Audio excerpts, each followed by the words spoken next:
Deixe que ela me trate com ironia. Eu gosto dela, professor, me sinto bem. Se ela fosse o seu amor. All right. So thanks so much for the opportunity to be here. So I'll give you a little bit about me, a little bit about why storytelling is something that I've cared to focus on. Like Marcia said, I have 2 young boys, and so it comes in very handy to convince them to do things that I'd like for them to do. But you'll see that it also helps me tremendously in the stories that I tell and the roles that I have in the businesses that I help.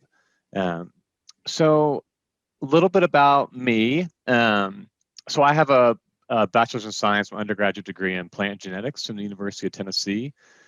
The thing they don't tell you about plant genetics 20 years ago is there was no jobs in plant genetics, but I loved, University of Tennessee had these enormous farms that you could kind of just do, whatever you wanted to on. And the team there was amazing and the professors were amazing. And it was just a wonderful way for me to learn the sciences while playing outside. So it was great.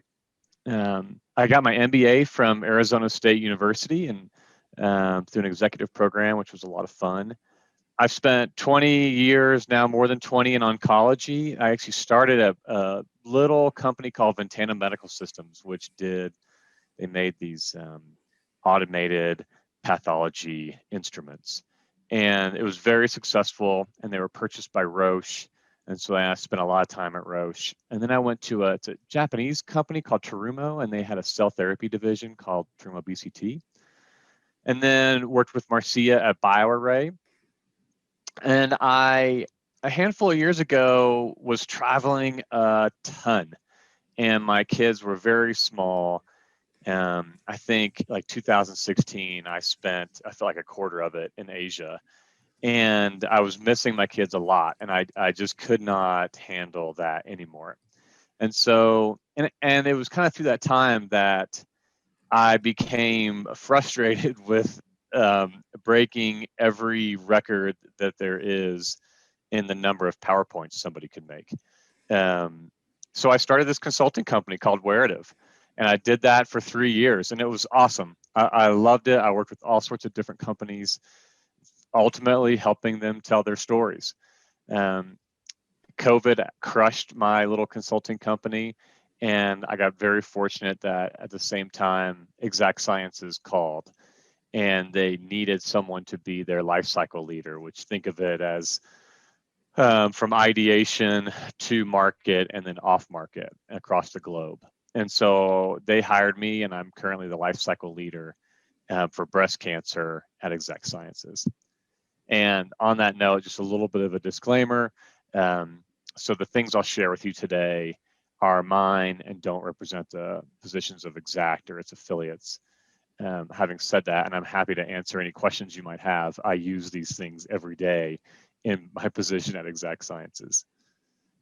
So I think it's helpful, especially, I've done storytelling. I've done it for startup tattoo parlors. I've done it for ice cream makers, and I've done it for billion-dollar biotech companies. And you tend to get the most pushback, ironically, from the billion-dollar biotech companies, wondering, why in the world, what's the place of story in a company like that? And so I think it's helpful to explain how I got there and how and where I see it to be most impactful. So the slide on the left, it's like just a picture off Google, but that represents like most of the PowerPoints I made for the first 15 years of my life. And then while at Roche, General Martin Dempsey, who at the time was the chairman of the Joint Chiefs, he came to speak to us. And his daughter worked at Roche, and he happened to be in Arizona where we were. And I was so excited. And he came in, we had like an auditorium, and he came in with his entourage. And and we were informed actually of the amount of security that he travels with. And And so I was just so excited to see how somebody of that level presents. And he came in and he had one slide, and it was a slide of two soldiers kind of out in a field, just doing work, something completely random. Um, and he used that one slide to talk to us for over an hour about the role that the U.S. military plays across the world. And it was he's a really fascinating gentleman. I think he was like in Time's 100 most influential people. But he had this one slide, like that was it. It wasn't, it wasn't divided up into anything, and it was a picture. I don't even think there was any words on it. And it blew me away that he could do that. Um, and that changed my perspective. And so I thought about, so what does that mean for me? And so like the next, like, this is just an example, but the next, and I give lots and lots and lots and lots of PowerPoints. Um, the next like handful of PowerPoints afterwards, someone would say, it was a great presentation. And I would be thankful, of course. And then after a large number of those, I started to ask people what resonated the most about it, because I was curious, like what was so great about my presentation? Like what stuck with you? What do you, when you're at home tonight and you're talking to your spouse about how your day went, and you're like, oh man, this guy Chris Moore gave this amazing presentation, and your spouse says, asked what it was about, and you're like, oh God, I don't know, but it was really great.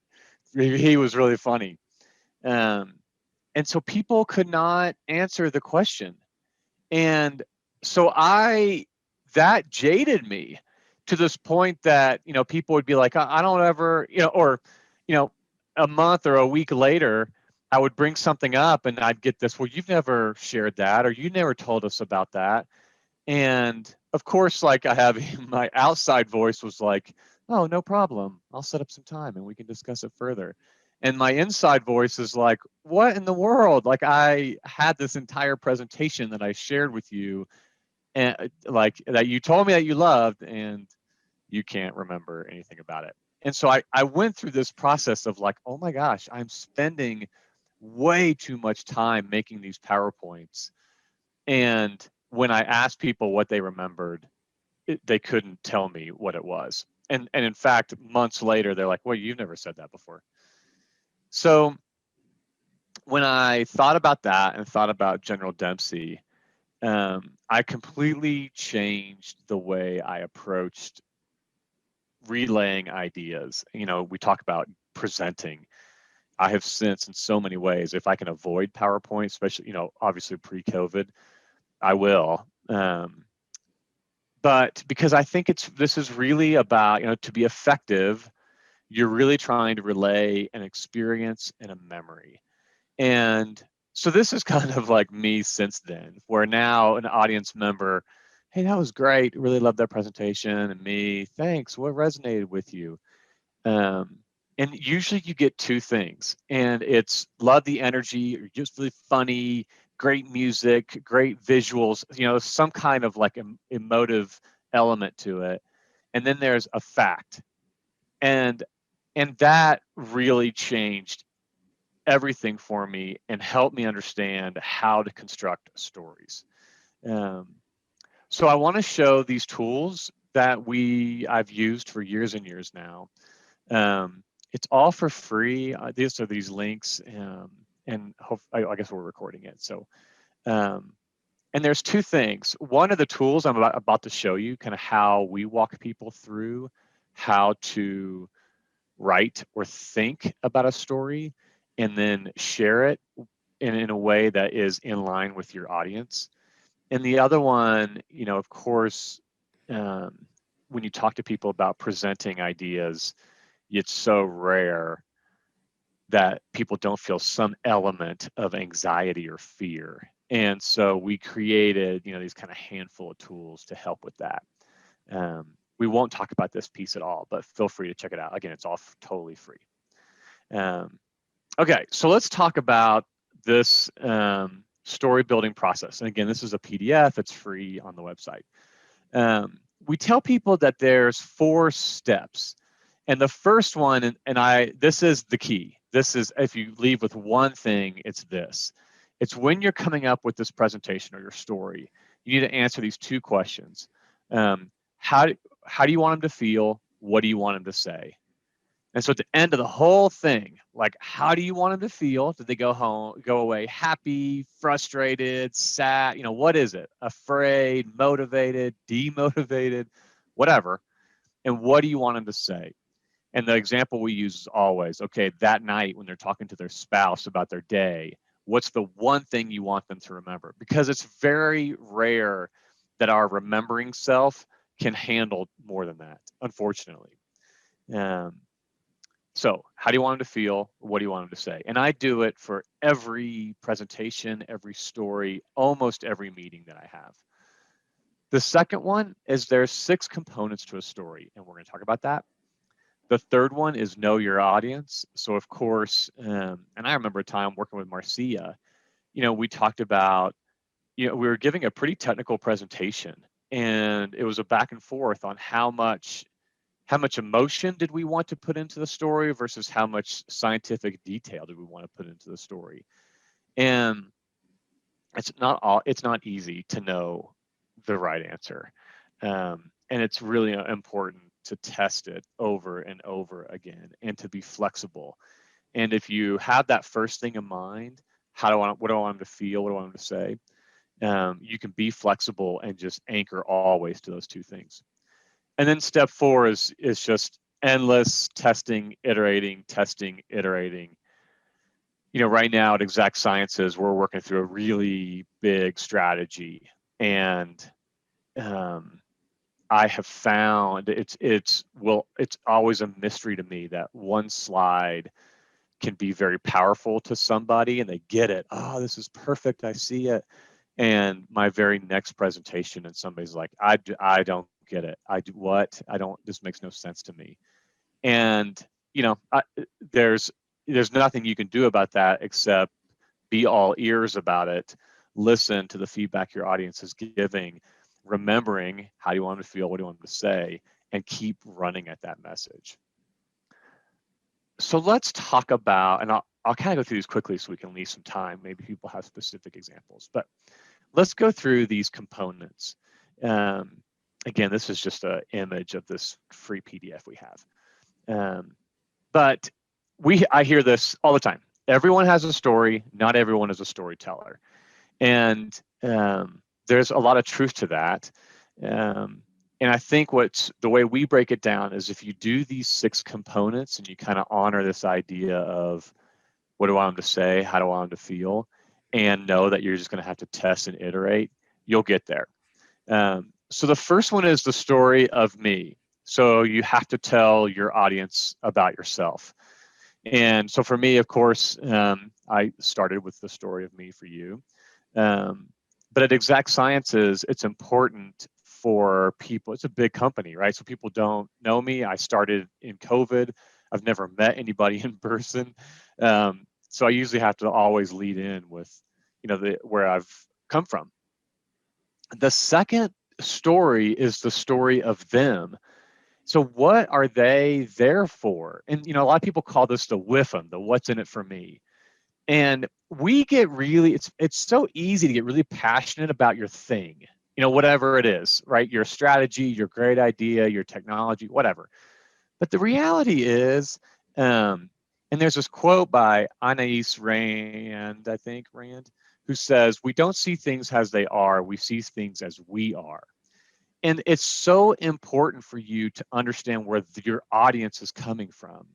So what are they looking to take home? And you'll see, you have to really think about, does the excitement of your thing match up to their need in being there or their need in doing their job? And that is ultimately what we call the story of us. And there's so many, this is kind of the art of branding and marketing. It's like, where are you, what's the new world that you're going to create together? And, what is that like this, you always hear about like the Star Wars story arc. And the story of us is, man, this is this massive thing that at the end of the day, we will have accomplished together. And me, I'm excited about this. I'm excited about, using my plant genetics background. You're exciting about, going public, or you're exciting about having a good investment, or you're exciting about looking good for your boss, whatever it is. That's now the story of us is, here's where we're going to go, but but this is the way we're going to get there. You always have to teach what it is that you're, talking about. And this is, PowerPoint, I feel like, is one of the worst tools to do that, because, you have that one line that you want them to go home with, right? And there's probably a lot going on. But if you can have them kind of touch and feel their way through your teaching story, it sticks so much easier than if you put this glorious PowerPoint presentation together. A lot of people will use simple videos, whatever it is. And I think the other big assumption here is, you have to assume that people in the room, they don't know a whole lot, but they nod their head a lot, like they're following you. But if you were to ask them, to teach it to a kindergartner, they might really struggle. The fifth story component is the proof. So it's kind of obvious. How can you prove to people that you can do this teaching story? How can you prove to people that this story of us is real? And then the last story component, we call it the first three. It's premeditating. What are the first three questions that your audience is going to ask you? It could be, how much money will we make from this? Or how long will this take to get to market? Or what's the regulatory status? Or, what do our customers say? Are the sales reps excited? You can imagine it goes forever. And what's so important about premeditating those first three questions is, one, sure is nice if you can take them out, like just so you can get that person, if revenue is on their mind and on everybody's mind, take revenue down right out of the gate. If timeline is on everybody's mind, take it down right out of the gate. Make them think harder so they're not carrying this boat anchor through your entire presentation of, this is a great idea, but we'll never make any money, or this is a great idea and it'll be so fun to see it in 2035. If you think about those, you're meeting your audience where they are and helping them in that learning journey. So these are the 6 components. You'll see here in a minute, you can just write these on your own. Of course, we have this little sheet that helps you with it. But if you go through each of these, one, you'll find that it'll challenge you. Do you know all the things you should know? 2, it's going to challenge you are you thinking about your audience critically enough? And if not, you should go do that first. And then last, it gives you everything you need. So hopefully you're not making PowerPoint after PowerPoint after PowerPoint after PowerPoint anymore. It's, okay, this is my audience today, so these are the things I'm going to use. Okay. There's one other part about storytelling that I think is so important, and that's bias. So it goes along with thinking about the first 3 questions, but I think this is a deeper understanding of your audience, possibly from where they've worked in the past, a cultural expectation, all sorts of things. And you have 2 types of biases. One's an active, like, no, I am not, like Exact Sciences is a LDT company. That's just what they do. And so if we were going to propose, making some sort of device, I would have to go very eyes open into this bias of, this is a CLIA LDT type of company. And so those are kind of active ones. But then you have sleeping biases. And a great example of a sleeping bias is like they tried this strategy, a year ago, and it didn't work. Therefore, all strategies that look like that can never work. And those are the ones that really trip you up. And because they come out of nowhere. There was no way for you to premeditate it, but all of a sudden you've got this person in the audience who has this like visceral reaction to what it is that you're presenting, and it can totally take you off the rails. And so we have this kind of bias analysis worksheet that we tell people to think about and work through, especially in that test and iteration phase when you're like running your presentation by either people who will be in the audience or close friends of people in the audience or colleagues of people in the audience. And here's how it works. So you get what is the bias, right? Then you bias proof. So this strategy, they tried this strategy in 1992, and it didn't work. And why that matters? Well, Dr. Smith put his or her credentials on the line, and it really made them look silly. But then now, what's your story? Well, in 1992, you didn't have smartphones, and so it's a whole different ballgame. And why does that matter? Because the way people consume information is very different now. But then you think about what's the story of us. And so this is where you're taking their bias and your bias and you're putting it together and moving forward together. So it's not, I'm going to disprove you, and I'm going to introduce you to the smartphone and how, it's, hey, can we both agree that education looks very different and we have to try new tools? And we'll take what didn't work in 92 plus the new tools since, and now we're going to move forward together. Can we work through it in that way? And that's kind of our story. So it's you paying respect to this underlying bias, yet not sacrificing on where it is you want to go, and you're taking them together. And I think, this is where stories can get really tricky, but also really powerful, because you may be pitching this new idea, but there's this underlying bias that will never get you there. And so when you think about what do you want them to feel, how do you want them to feel, what do you want them to say, in some ways, it's less about, the first step at least is less about your thing and more about, figuring out this underlying bias. And so now it's an excitement of, this is a new time. We can learn tools together. Let's move forward and see if we can go back to, or we have new things in the arsenal to get us to where we're going. And these things, by the way, always creep up. I mean, again, it's like another one of those things where one slide works flawlessly for 90% of the people and 10% is a bomb. I find the same thing to be about biases. So many times, if you can feel the resistance from your audience and you start asking questions like, what don't you see here? And did you have experience with this in the past? All of a sudden you kick up, these types of things. And they're really important. Okay, last but not least, and then maybe I'll stop for some questions. So we have this worksheet, and again, we're just asking you great questions about yourself, what you want to accomplish, and what you should know about your audience. And it follows those components. So the story of me, right? What does your audience know about you? And what do you want them to know about you?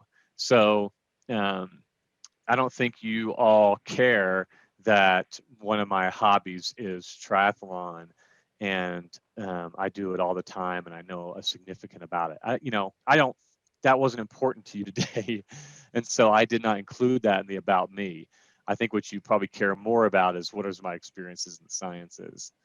And it kind of walks through the same basic thing. So like, why is your audience in the room? Did you have to twist their arms, or were you asked to present? And it walks you through these things to, again, make sure you're thinking about this story. And when you do, and you've thought through it critically, that how do you want them to feel? What do you want them to say? sticks out, and you've got the content because you did those 6 story components. Okay, that was a lot. And I see some questions here, or a question here. So I get the sleeping bias in many of my volunteer roles where people say, this is, yeah, totally, how to deal with this. Like what you said, can we work through this? But what if they're begrudging? Yeah, it's such a great question. And obviously there's no one answer. But here's what, it's, there's a talk, I can't think of who, it may have been from a movie. Anyway, it's called Getting to Yes. You want to find that one commonality. In fact, they teach this all the time in managing natural disasters, especially for politicians. You want to get to that one common denominator. So like if you were drowning and I threw you a life ring, would you use it to save yourself? Yes. Like, okay, we are on the same path together.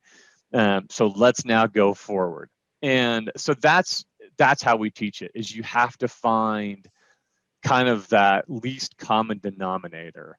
And if you have to, if you're talking about some sort of technical thing and all you can get to is, would you save yourself with a life ring? You got a long road to go. But that's how you get to those people, is you ask them those questions of, okay, the tools that I'm aware of the tools that you used back then, or this is the obstacles you ran into. Am I understanding that right? What am I missing about what you did? Okay, great. If we were to prove that we could get past those things, with data, with some experience, do you think that would you be open to trying this again? And that way you're letting them lead themselves down the journey, but getting to where you want them to be. I hope that I hope that answers your question. It is a really interesting bias is one of those things too. Daniel Kahneman gave this really interesting talk a long time ago. I think it was a TED talk about the experiencing self and the remembering self, and how they really are 2 different things. And the experiencing self is kind of in the moment. Are you happy? The remembering self is, how do you remember being in the moment? And the remembering self is the storyteller. And so let's go back to this bias thing, and they try, you're trying this certain technique and it didn't work. And the experiencing self kind of sees that, there are a lot of dynamics at play, part customer, part market, maybe pricing, yada, yada, yada.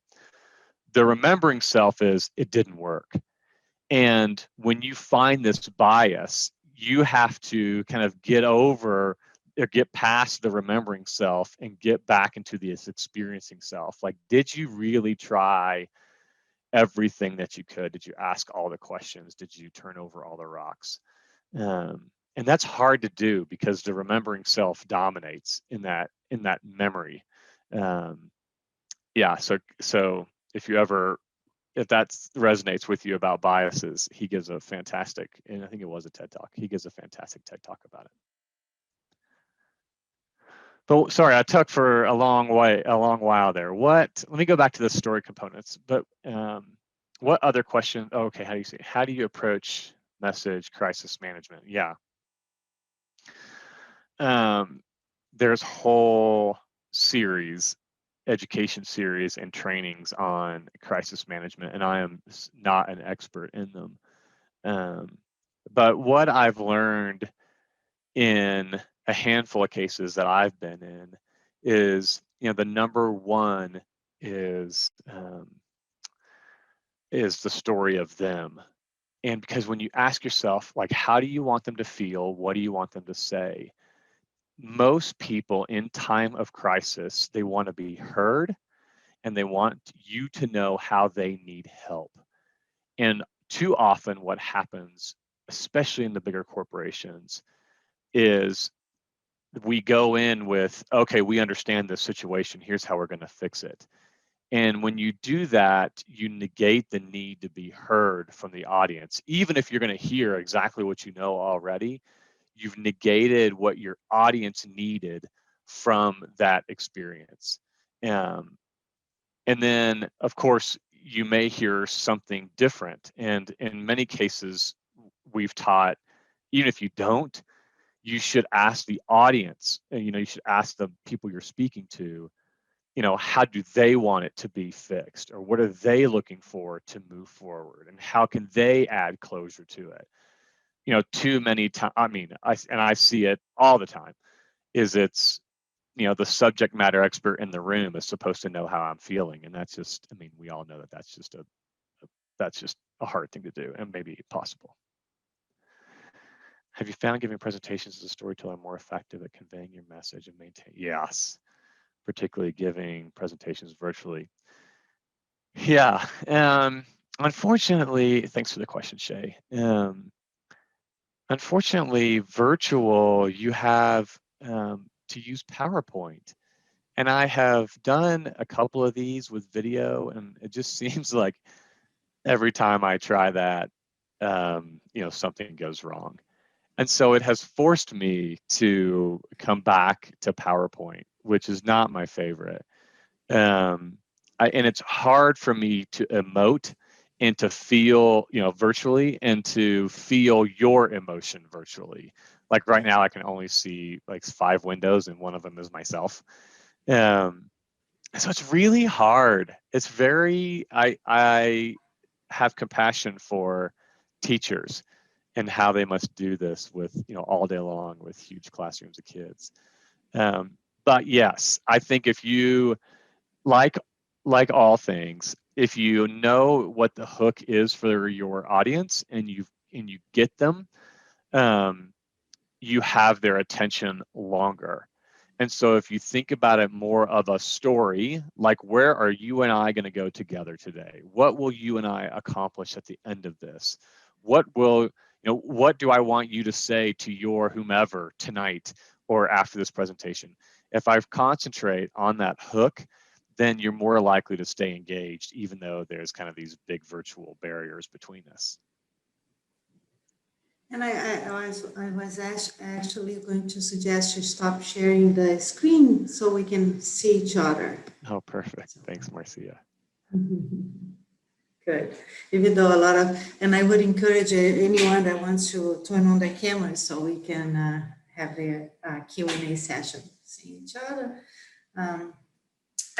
So I have several questions, but I want to see if there are other people with questions. Yeah, looks like there's one more. So what are chat. common needs in your audience that you like to address? What are emotional strings that you like to leverage? You mentioned being heard.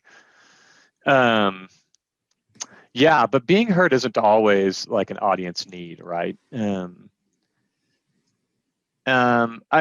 common, it's an interesting question. So a common need, part of the storytelling is knowing your audience, and each of your audiences is different. Versus, here's a presentation, I'm going to give it, and you're going to listen to it. And if you think about it more like a story, hopefully it reflects them as much as it's reflecting you. But I'll say that there are absolute common needs. People love the if then that. So like, here's how it is today. If we can accomplish then this together, then that. Like, people love the change. People love the kind of new world perspective. Almost always. And so if you can, even if you've nailed kind of what they want to hear, if you can work that into your story, everybody loves it. You'll always get positive response to that.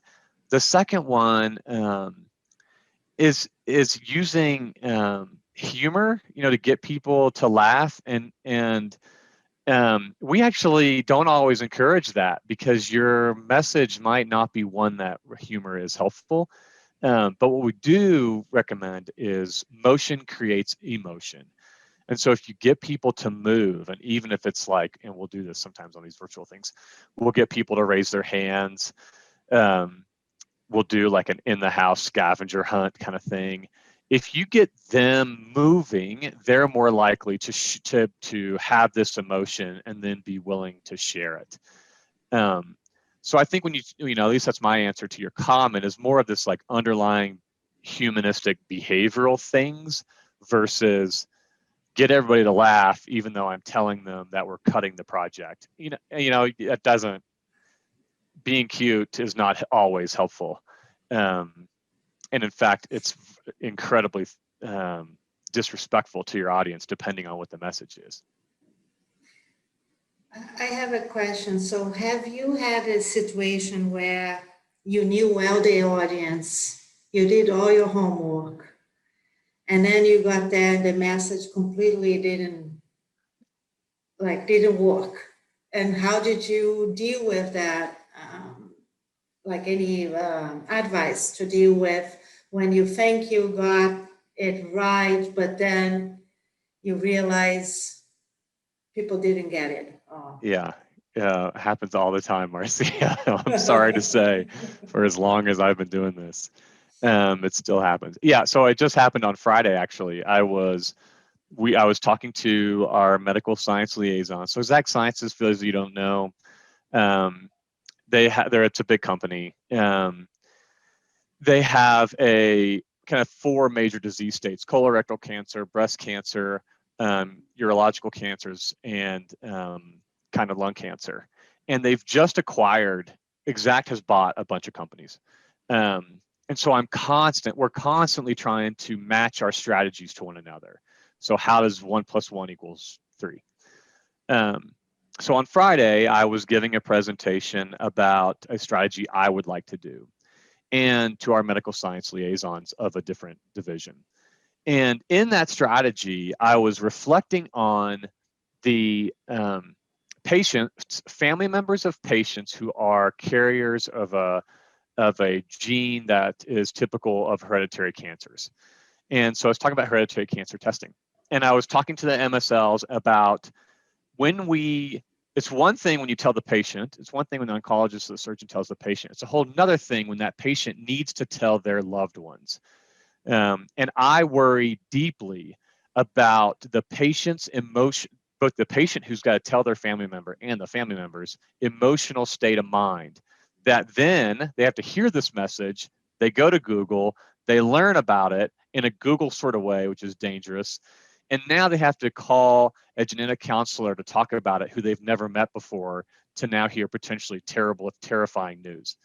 So I was relaying that I was really worried about the patients and the family member's state of mind. On the call was 3 genetic counselors. What they heard was genetic counselors are strangers and are unable to comfort patients. Yeah, so I mean, and that was like my 3rd slide. So it came off the rails immediately. It was really sad for me.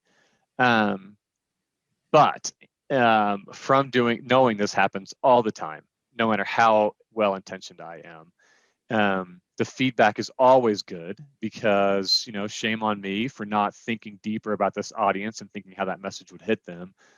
And I immediately scheduled time with them, actually yesterday. So I spent like an hour with them yesterday. And the question I had for them was, tell me what you heard from me. What did I say? Because I think we're actually saying the exact same thing. So I'm obviously not hearing it. Tell me what you heard from me. And that's when they shared with me that, well, we heard that genetic counselors are terrible at comforting patients. And then I said, well, here's what I wanted to get across. Help me do it better next time. And that worked. I mean, I think there's, still, maybe I wish it didn't go that way, but I think that helped out a little bit, and it helps me next time I tell that story. And I think there are other questions in the chat, but I also I'm curious, like did you have stories, examples where you thought you didn't do well, and then like you find out that everybody understood better than you would expect? Absolutely. This is like the paradox of life. I actually ask people often, do you ever have that one thing you did where you're like, that was okay, and then like people really loved it? And that happens all the time. I always warn myself and others is that if they can't, just because you made them feel great about whatever it is, if they can't recite back to you that one thing that you wanted them, what do you want them to say, then not that you did anything wrong, and not that it's bad, not that that positive energy isn't going to carry forward, but you should feel warned that your message did not get totally across. And you shouldn't kind of rest on your laurels, if you will, that, you know, you can check that person off your list of people you have to convince, because positive energy does not correlate all the time to understanding your key message. Yeah, so it does. It happens often. And honestly, that's probably the other big driver about PowerPoint slides. I can do both of those things you just mentioned. I can make it go really wrong or really right, and it seems to be not related to my PowerPoint slide. And so I have, accustomed myself to get the story better than get the slide better, because the slide doesn't ever seem to matter. I think we have some, Yeah. do you want to read we got some other questions here to share? Yeah. Wayne? Yeah, that's a great question, Wayne. Yeah, it is a great question. And maybe I'll answer this, and I'll pass it back to Marcia. So when we worked together, we had this argument often. I wouldn't say it's an argument, but we talked about it often. I tend to lean more on the simplified, high-level emotional message. What do I want you to remember when you leave? And Marcia would say otherwise in some of these meetings that we would have, is, no, this is going to be a really technical audience. I need to go through it. And in many cases she was right, and it was, they needed to hear that. And so yeah, it's really tough, I think, with scientific audiences, and especially having your sources when you make certain claims. If you have boiled it down to the top 5, there are some audiences, they don't really care about your sources, and some really care about your sources. Like in my day-to-day, it's which guidelines I reference is a very, very big deal. So yeah, I do think in scientific technical talks, you have to give more of the meat, if you will. However, depending on who's in the audience, man, you can lose people so fast, because the meat, the science, the technical info is to you probably secondhand, like you could walk through it in your sleep. But to somebody who's seeing a certain graph for the first time, and then I'm trying to pair it to what you're saying, it's going too fast. My brain's not following fast enough. And so it's a tough one. But maybe I'll pass that, Marcia. I don't know if you remember those conversations, but you might have some good perspective on that too. I think you said it all. Some audience, they just need, like, and Chris would do that with my slides. I would have all sorts of citations and the references and the authors' names, and then the slide would come back to me blank, without all of those things. But we learned that there is a balance, right? There are some audiences, and if the author, especially some study you're citing, it will be there. I think it's good to have the citation. But like some audiences, some presentations, they require the scientific citation because it's part of it, independent if someone's going to be in the audience or not. But it's a balance to not pollute all your slides and your presentation with those details and then distract from the main point that you're trying to communicate. Exact has this, Roche did it too, but I see it more at Exact. They have this kind of pre-read presentation cultural thing that happens where you send out this pre-read and then you give the presentation. And I've noticed that the pre-read is I think at Roche, it was ironically the other way around. They would send the meatiest part of the presentation out ahead of time, and they would present on kind of the simplified version. And on Exact, it's the other way around. And it's almost like they're warming the water. It's like, how do you boil a frog, right? You warm them over in the water. They're warming the water for you. And then, the assumption is that you've seen that pre-read, and you kind of now understand the framework of what's going to happen. And now they drill into the really specific points. And I like that. I think it requires your audience, you have to really be sure that the people look at the pre-read, and that's not always a guarantee. Maybe it's actually rare. But I do think that's a pretty interesting way of handling it. That way it gives you more time to spend on the technical details than setting up the whole framework of the story.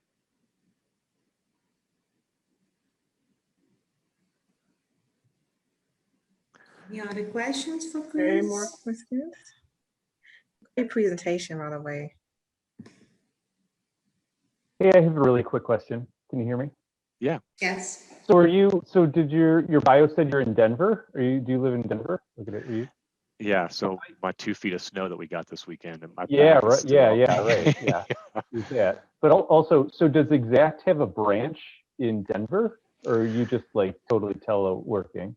I'm totally teleworking. Yeah, it's you're hitting on something that COVID and storytelling is a thing, is a very its own cultural thing, and especially teleworking. So I was like one of the first people that they hired, and not well. So I work with mostly precision oncology, which is the old genomic health. I don't know if people know that, and that's in San Francisco. So most of the people I work with are in San Francisco. Yeah, so I was the first one that they hired, or one of the first that they hired remote, and I think it's going well. I think what's super powerful though is the remote has enabled, so like since I've been here, ExactBot, Paradigm, Ashion, TARDIS, Thrive, Base, and another company I'm thinking, but I can talk to all of them, the week after they close, and it's very normal. So actually, it's been a really interesting experience where many pros, many cons, not and I don't feel like there's a huge imbalance of weight to either one of those. But yeah, so I'm in Denver with about like 5 or so MSLs and sales reps, and we get together and go walking from time to time, and yeah, it's kind of interesting.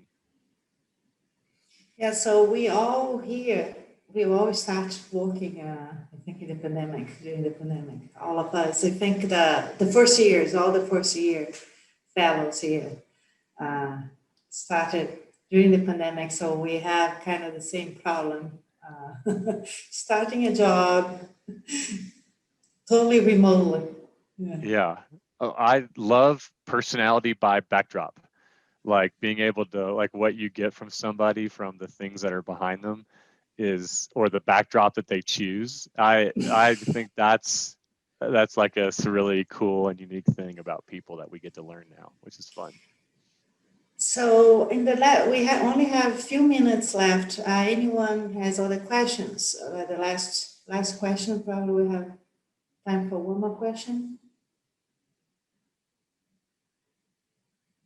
So, Chris, so what if you had to leave us with one thought of wisdom? What would that be? Yeah, rethink your PowerPoints. If possible, throw it away and go with a story.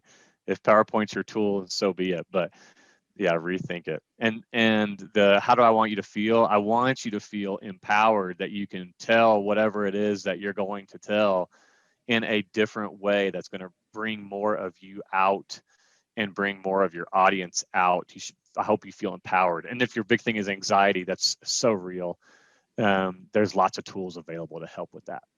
So I want you to feel empowered, and I want you to leave saying, I think I can rethink that PowerPoint. And I hope that pays off for you. And do you want to put where we can find these materials? Would you share your PowerPoint with us, and then maybe leave in the chat room where we can find a PDF with the tools that you showed us today?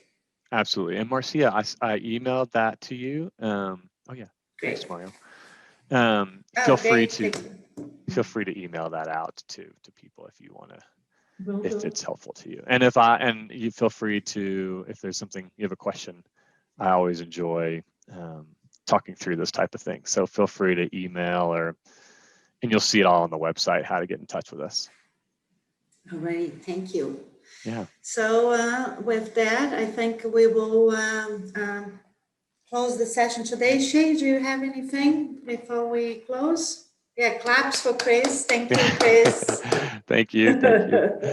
We can use our reactions here. I don't have anything, but Chris, thank you. This was a wonderful session, and I'm actually going to use that in some of my like presentations that I'm going forward, because I'm actually having to create a PowerPoint presentation for my office, and I'm thinking like you, trying to draw the audience in what would be more impactful, but unfortunately they want to use PowerPoint, so we get around that. But thank you. It was really a delight to hear your presentation and some of your perspective on how to engage the audience. So thank you very kindly. You're so welcome. Thanks for the very kind words. Yeah, and good luck.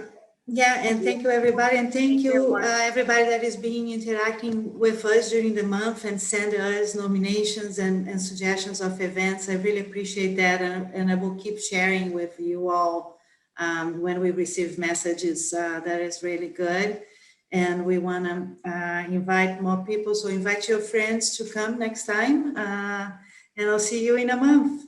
Thank you, and thank you, Chris. You're welcome. Bye, Guys, everyone. thanks, Chris. Bye.